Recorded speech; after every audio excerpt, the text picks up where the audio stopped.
नमस्कार, मेधज astro channel पे मेधज परिवार और संस्कार में आप सबका बहुत बहुत स्वागत है। दिन 25 जुलाई 2026 शनिवार। आज से विष्णु जी योग निद्रा में चले जाएंगे, तो आज से चतुर्मास का आरंभ समझा जाए।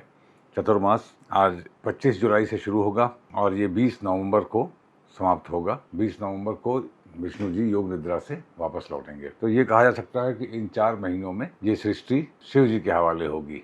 भगवान विष्णु योग निद्रा में चले जाएंगे। देखिए, देवी देवता के जब ऐसी कुछ कहानियाँ आती हैं तो इसके पीछे कोई ना कोई लॉजिक होता है, कोई ना कोई रीज़न होता है। इन 4 महीनों में अभी से लेकर 20 नवंबर तक विवाह इत्यादि सेलिब्रेशंस वाले जो भी मुहूर्त हैं वो वर्जित हैं। एकादशी से शुरुआत चतुर्मास की मानी जाती है। इससे आप समझ सकते हैं कि एकादशी कितनी शुभ तिथि होगी। तिथि श्री मापनोति, तिथि है एकादशी, नंदा तिथि है, शुक्रदेव के अनुसार फल देती है।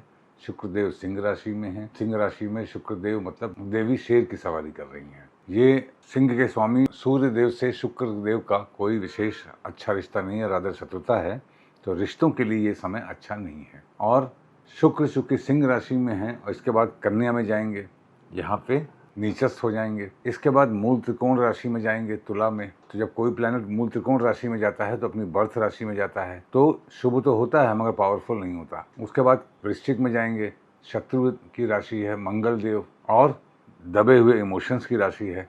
तो कहने का मतलब ये है कि शुक्रदेव का ये जो गोचर है अगले 4 महीने का, ये बहुत फेवरेबल नहीं है। इसी समय चतुर्मास है, विष्णु जी भी योग निद्रा में है, इसीलिए विवाह इत्यादि फंक्शंस और शुभ मुहूर्त वर्जित हैं। और जो ये 4 महीने हैं इनको ऐसे समझिए कि 25 जुलाई से 23 अगस्त तक श्रावण महीना माना जाए तो इसमें पालक खाना मना है, पत्तों वाली सब्जियां खानी मना है। 24 अगस्त से सितंबर अप्रॉक्सीमेटली भाद्रपद महीना अगर माना जाए तो उसमें दही खाना मना है। 22 सितंबर से 21 अक्टूबर तक दूध मना है जब अश्विन महीना होता है। 22 अक्टूबर से 20 नवंबर तक कार्तिक महीना है जब उड़द की दाल मना होती है। तो ये सब जो हमारे शास्त्रों में विधान हैं इसको आप पंचांग में देख भी लीजिएगा, इसको फॉलो करिएगा।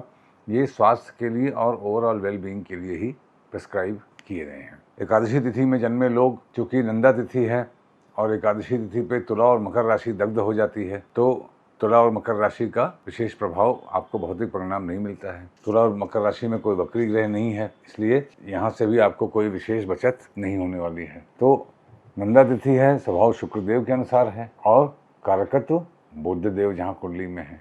तो बुध पुनर्वसु में मार्गी है, शुक्रदेव पूर्वा फाल्गुनी में भी मार्गी है। अगर लत्ता देखी जाए तो बुध की लत्ता 7वें नक्षत्र पे, तो बुध पुनर्वसु में है तो पुनर्वसु, पुष्य, अश्लेषा, मघा, पूर्वा फाल्गुनी, उत्तरा फाल्गुनी, हस्त। हस्त नक्षत्र वालों के लिए समय अच्छा नहीं है बुध के अनुसार। शुक्रदेव पूर्वा फाल्गुनी में है तो वहां से 5वां नक्षत्र कौन सा होगा? ये भी अगेन पूर्वा फाल्गुनी, उत्तरा फाल्गुनी, हस्त, चित्रा, स्वाति। तो स्वाति नक्षत्र वालों के लिए शुक्रदेव अच्छा नहीं है और स्वाति नक्षत्र तुला राशि में होता है, सुंदरता की राशि है, रिश्तों की राशि है। तो ये कहना श्रेयस्कर होगा कि प्रकृति जब ऐसे त्यौहार चुनती है तो इसके पीछे एनर्जीज का विशेष कारण होता है। एकादशी तिथि में जन्मे लोग बहुत ही भाग्यशाली होते हैं, देवताओं और राजाओं द्वारा पूजित होते हैं, उनका समाज में विशेष एक स्थान होता है, संपन्न परिवार से आते हैं। पर ईर्ष्या का फैक्टर अगर उनके अंदर वो अवॉइड कर सकें तो उनको बहुत लाभ होता है। एकादशी तिथि में जन्मे लोग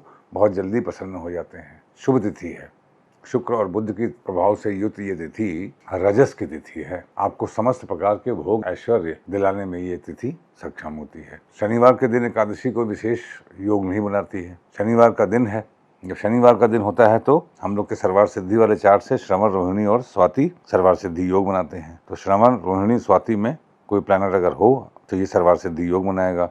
फिलहाल तो मंगल भी अब रोहिणी से मृगशिरा में चले गए हैं तो वो भी सर्वार सिद्धि योग नहीं बना रहे हैं। स्वाति में कोई प्लैनेट नहीं है, श्रवण में नहीं है। सावधानी रखने वाले जो नक्षत्र हैं उत्तरा फाल्गुनी, हस्त और चित्रा। देखिए, हस्त नक्षत्र में कोई प्लैनेट हो तो वो अच्छा नहीं है। हस्त पे बुध की लत्ता भी है। हस्त नक्षत्र वालों को विशेष रूप से सावधान रहने की आवश्यकता है। गुरुदेव पुष्य नक्षत्र में है तो पुष्य से गुरुदेव के 6ठे नक्षत्र पर लत्ता होती है। तो पुष्य से 6ठा नक्षत्र क्या हुआ? पुष्य, अश्लेषा, मघा, पूर्वा फाल्गुनी, उत्तरा फाल्गुनी, हस्त। देखिए, हस्त पे आज के दिन शनिवार के दिन चंद्रमा है तो मृत्यु योग बन रहा है, चूंकि शनिवार है। बुध की लत्ता है, गुरुदेव की लत्ता है। हस्त नक्षत्र हाथ फैलाने का, डिजायर्स का नक्षत्र है, अपने हाथों से कार्य करने का नक्षत्र है, हैप्पीनेस का नक्षत्र है, आह्लाद का नक्षत्र है और उस पे लगता भी है और आज के दिन मृत्यु योग भी बन रहा है। तो कन्या राशि में के बीच में पड़ने वाला ये हस्त नक्षत्र कन्या बाधक राशि है, क्योंकि काल पुरुष के छठे भाव की राशि है। छठे भाव के कारक कौन होते हैं? शनिदेव होते हैं। शनिदेव कहाँ है? रेवती नक्षत्र में है, जो कि शनिदेव का जन्म नक्षत्र है। शनिदेव क्या है? अंधकार है। शनिदेव क्या है?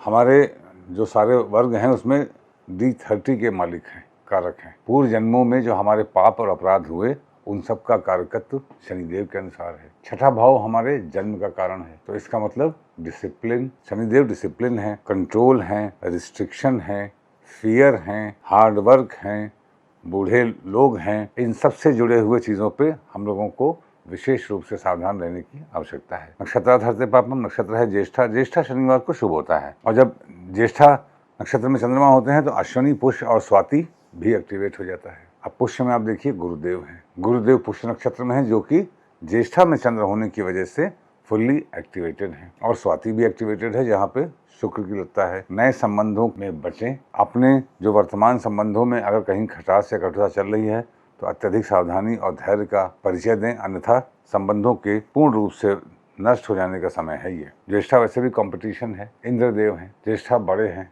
बड़े बनने का परिचय दीजिए। छोटे बन के आप बड़े नहीं रह सकते, छोटेपन का परिचय देकर बड़े नहीं बन सकते आप। योगात रोग निवारणम, योग है ब्रह्म योग। ब्रह्म योग पूर्वा भाद्रपद नक्षत्र में होता है। पूर्वा भाद्रपद नक्षत्र क्या है? दिन में कर्म और रात में साधना, डुअलिटी, मगर अच्छे के लिए। परिवर्तन का नक्षत्र है, मतलब काम भी जम के कीजिए, ईश्वर का ध्यान भी जम के कीजिए। अगर ये भावना रहेगी तो आपको सफलता की प्राप्ति होगी। करणात् कार्य सिद्धि से करण है वृष्टिकरण। वृष्टिकरण के स्वामी शनिदेव होते हैं और फिर भावकरण उसके स्वामी सूर्यदेव होते हैं। बाधक क्या है? वृश्चिक राशि में चंद्रमा ही बाधक होते हैं। तो आज के दिन चंद्रमा बाधक हैं और एकादशी तिथि है।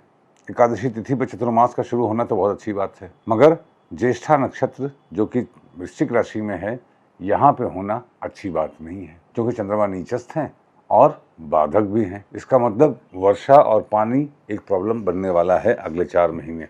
पानी वेस्ट मत कीजिए प्लीज़, पानी बचाइए, पानी का सम्मान कीजिए और पानी का दान कीजिए। हैंडपंप लगवाइए, पेड़ लगवाइए, प्रकृति को बचाने के जो प्रयास हैं वो कीजिए, क्योंकि चंद्रमा बाधक है, हमारा मन ही बाधक है। आपको तपस्या करनी पड़ेगी और अपने जीवन शैली में सुधार लाने के लिए जिन कठोर नियमों का पालन करना पड़ेगा उनमें आपको तकलीफ होगी, मगर आपको करना पड़ेगा, तभी आपका आगे जाके कल्याण हो पाएगा। अब वृश्चिक राशि में चंद्रमा है तो आरूढ़ क्या हुआ? वृश्चिक से सप्तम हुआ, उनकी मूल त्रिकोण वृषभ, तो वृषभ से सप्तम हुआ वृश्चिक, तो वृश्चिक से 4 भाव पीछे जाइए। चंद्रमा सिंह राशि में बैठा जानिए। सिंह राशि में क्या है? सूर्यदेव की राशि है। सूर्यदेव की राशि में शुक्रदेव ऑलरेडी हैं और केतु भी हैं। वहाँ पे चंद्रमा बैठ के काम कर रहे हैं। इसका मतलब इंटरनलाइज करने का समय है, अपने आत्म मंथन का समय है, विचार का समय है, गाने बजाने का समय और सेलिब्रेशंस का समय नहीं है। बाधक पे हम लोग बात कर रहे थे, कर्क राशि तक हो गया था, आज सिंह राशि पे है। सिंह राशि स्थिर राशि है, सूर्यदेव इसके स्वामी हैं। सिंह राशि के ही आसपास सारे घटनाक्रम इस ब्रह्मांड में होते हैं, क्योंकि काल पुरुष के पंचम भाव की राशि है, पूर्व पुण्य की राशि है। अगर अब आपने बाधक को मैं रिपीट कर दूं, चर राशि में एकादश भाव बाधक, स्थिर राशि में नवम भाव बाधक, द्विषभाव राशि में सप्तम भाव बाधक। तो बाधक का फॉर्मूला क्या है? जिस राशि का आप बाधक देखना है उससे बाधक भाव में जो राशि है उसके स्वामी का उस भाव से या भावेश से संबंध अगर बन रहा है तो बाधक है, अन्यथा नहीं है। सिंह लग्न जिनका भी है, देखिए फर्स्ट हाउस आपके ओवरऑल क्रिएटिविटी, लग्न में अगर मंगल है तो जीवन पे बाधा है। देखिए कारक भी है मंगल, केंद्र और त्रिकोण के स्वामी भी हैं, बाधक भी हैं। तो ऐसे लोगों को पराक्रम करने में विशेष ध्यान रखना पड़ेगा, अपनी एनर्जीज को वेस्ट नहीं करना चाहिए। परिवार के लिए उनके सेकेंड हाउस कन्या, अगर गुरुदेव चूंकि हैं बाधक, तो गुरुदेव का अगर कन्या राशि या बुध से संबंध बन रहा है तो परिवार घन सेकेंड हाउस के कार्यकर्ता के लिए बाधा है। थर्ड हाउस में तुला है, तुला में सूर्यदेव हैं बाधक, तो सूर्यदेव का यदि तुला राशि या शुक्र से संबंध बन रहा है तो तीसरे भाव के कार्यकर्ता के लिए बाधा है, एंड सो ऑन। आगे आप स्वयं से जोड़ लीजिएगा। शनिवार का दिन है, घर से बाहर निकलने से पहले अदरक खा के निकलिए। आपका दिन शुभ हो। Thank you very much.